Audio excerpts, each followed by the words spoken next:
हालांकि मैं आज एक पारिवारिक कार्यक्रम में शामिल होने आया हूं। पहले तो परिवार को मैं बधाई देता हूं। कार्यक्रम कल था, लेकिन आज आने का मौका मिल पाया, तो मैं आज शामिल होकर के परिवार के लोगों से मिल रहा हूं। साथ ही साथ मैं हरदोई के कार्यकर्ता, जहां से एक्सप्रेसवे से उतरा हूं और इस गांव तक पहुंचा हूं, मुझे जगह जगह कार्यकर्ता नेता मिले, मैं उनको बधाई और धन्यवाद देता हूं। ये योगी जी ने कब कह दिया? अगर योगी के मुंह से ऐसी बात निकल रही तो मुख्यमंत्री हो, क्यों मुख्यमंत्री बने बैठे हो? हटो उसको उसी से। सर, अच्छा ये भी कहा कि मुख्तार अंसारी, अतीक अहमद जैसे लोगों का संरक्षक था पिछली सरकार, और उनके सरकार में शरीफ हैं, वो खुद शरीफ हैं क्या? आप याद कीजिए, ये मुख्यमंत्री जी वो हैं जिन्होंने अपने खुद के केस वापस लिए, डिप्टी सीएम के वापस लिए। इन पे क्या मुकदमा था और डिप्टी सीएम पे क्या मुकदमा था? तो ऐसे मुख्यमंत्री को दूसरों के बारे में कहने का अधिकार नहीं है। कानून है, संविधान है, और मुझे उम्मीद है कि कानून से उन्हें न्याय मिलेगा, न्यायालय से।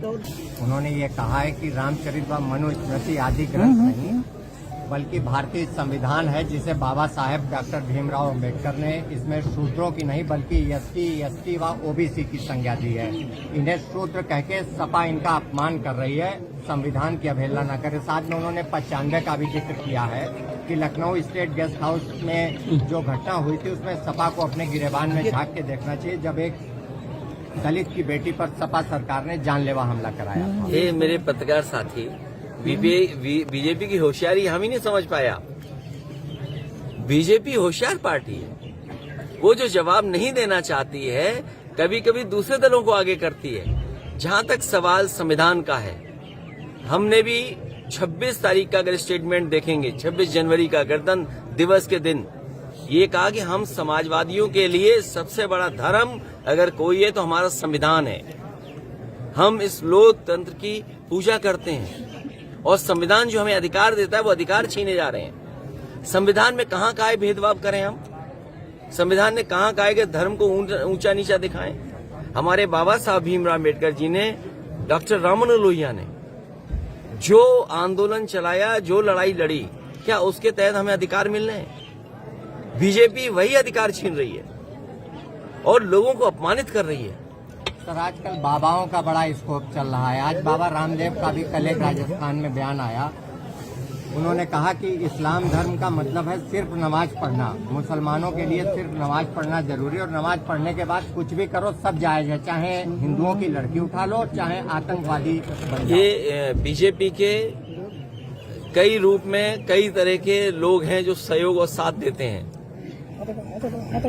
जब बजट देश का पास हुआ है, आप बताओ किसके चेहरे पे खुशी है? क्या बजट को समझ पाए लोग? ये हर चीज जो हमें सहूलियत दे सकती थी, उस पे सब पे किस तरीके से कब्जा हो रहा है। चरम सीमा पर महंगाई, चरम सीमा पर बेरोजगारी। क्या महंगाई कम करने के लिए, बेरोजगारी कम करने के लिए कुछ फैसला लिया गया है? ये जो सड़कें बन रही हैं, आपको हमको चिंता करनी चाहिए। ये गंगा एक्सप्रेस बन भी पाएगा, नहीं बन पाएगा? आपके बिल्कुल जिले से निकल के जा रहा है। चलाते वक्त कानून का उल्लंघन मैं तो बधाई देता हूं उन्हें कि अभी अमेठी के बाजार पे उन्होंने चलाया। मैं उन्हें बधाई देता हूं। इसी तरह बाजारों में अगर चलाओगे तो शायद सड़कें चौड़ी हो जाएंगी। एक प्रश्न का उत्तर उन्होंने और दिया है कि भारत का मूल धर्म सनातन ही है। सनातन में सभी धर्मों का सहयोग किया गया। देश में पहली मस्जिद हिंदू राजा ने बनवाई थी। मुसलमानों पर जब संकट आया तो हिंदुओं ने बचाया। तो हम कहाँ गलत कहते हैं? आप अयोध्या में जो भगवान हमारे हनुमान जी के हनुमानगढ़ी है, उसके लिए नवाबों ने जमीन दी थी।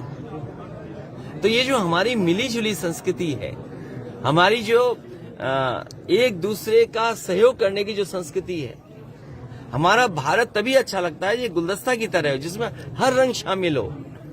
ये तो समाजवादियों की बातें करने लगे। क्या बात है, लगता है कुर्सी से हटने वाले तो नहीं है। करना है अब हमको, हमें कैसा भारत चाहिए। समाजवादी अखिलेश के संग समाज के पथ पर आइए।